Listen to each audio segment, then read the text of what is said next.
There are no such thing as transgender people. I know that will be hard for many people to hear.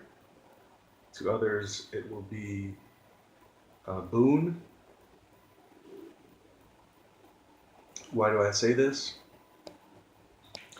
Oh, well, I think it's rather important. Are there masculine women? Yes. Are there feminine men? Yes. As it happens, as I currently understand, and yes, I'm getting most of this from one Jesus Christmas, a man who I believe is Jesus. His government name is Alan John Miller. Anyway, he says that all men and women are born either homosexual or heterosexual. He says that you are a soul and you share your soul with another person. And if you are a man, you may share your soul with another man. That would make you a homosexual soul. If you are a woman, you may share your soul with another woman. And that would make you a homosexual soul, homosexual female soul. And if you're a man, you can also share a soul with a woman, making yourself a heterosexual soul, and vice versa. You may be a woman sharing a soul with another man, making you also a heterosexual soul. Got it? It's much easier if it's on paper, but I don't want to put it on paper right just now because I'm lazy.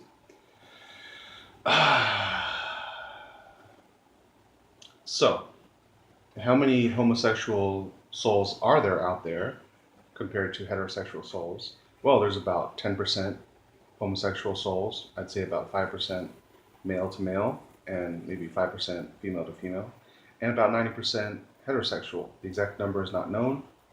Why did God do this? I don't know, man. God is infinitesimally strange sometimes to me. Not necessarily strange, it kind of makes sense when you look into it and investigate it and compare what you learn with the real world. This, what I'm learning from Jesus, makes a lot of sense to me. What about androgynous people, Theo?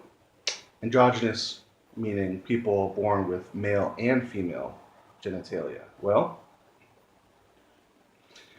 these people, unfortunately sad to say, have birth defects. Oh my God, don't broach that subject. You don't want to hear it. Birth defects.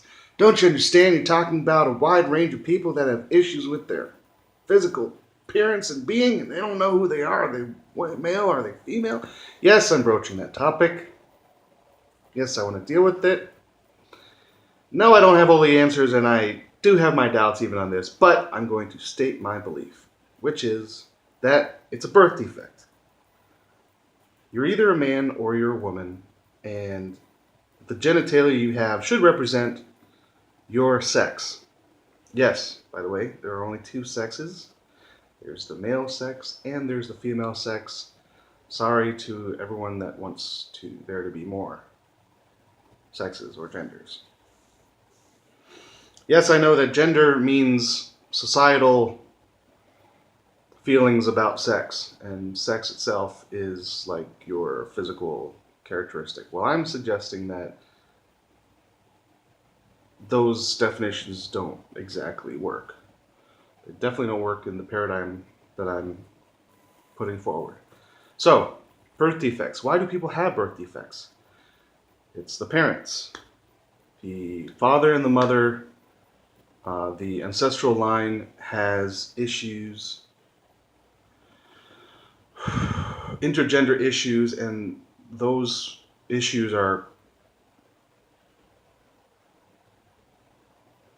those problems are manifesting in the child that they're having. And unfortunately, during the time of uh,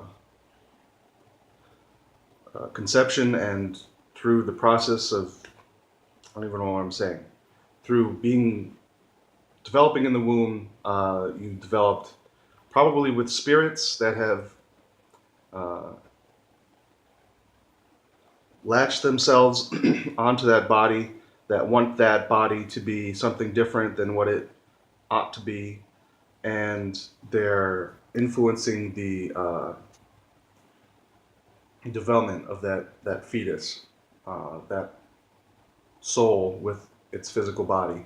And unfortunately, you have a birth defect. And this, by the way, goes also for people with disabilities, who are born with disabilities, who are born with spinal problems, who are born without certain limbs, or with certain limbs, or too much of something or too little of something. It's usually to do with the parents and their own emotions and false beliefs and everything else. So, the story of the human being and what we were made for and our full potential is not yet fully known, but these are the facts as I understand them, as I believe them to be.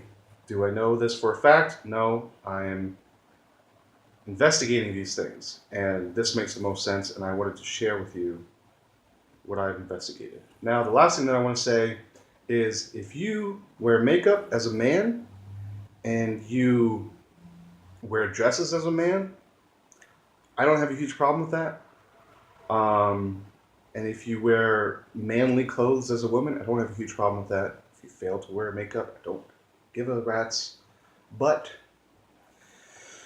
Um, but what I do have a problem with is if you sexually project at me.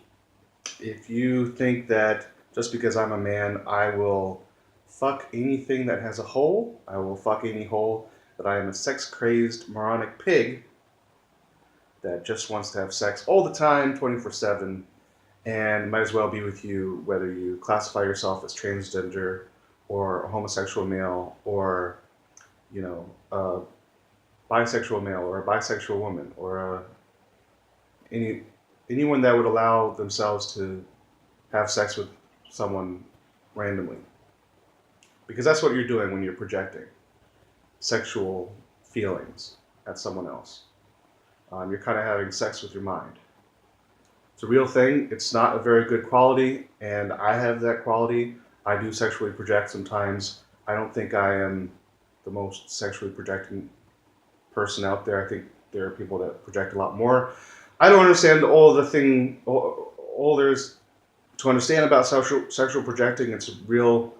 You have to reflect on your own emotions and ask yourself, what you're feeling and what you want to get from other people in the moment, and you can come to some important conclusions about this. I think I'm reaching the end of my rambling because my when I was in the shower earlier, I just drinking. I just drunk a lot of water, and my head was clear, and everything I knew was going to come out like perfectly if I made a video just then in the shower. But now it's not coming out so perfectly because I'm in my room and other thoughts have careened and gotten in the way. So that's it. I'm going to leave it at 9 minutes. Thanks for watching. God bless you.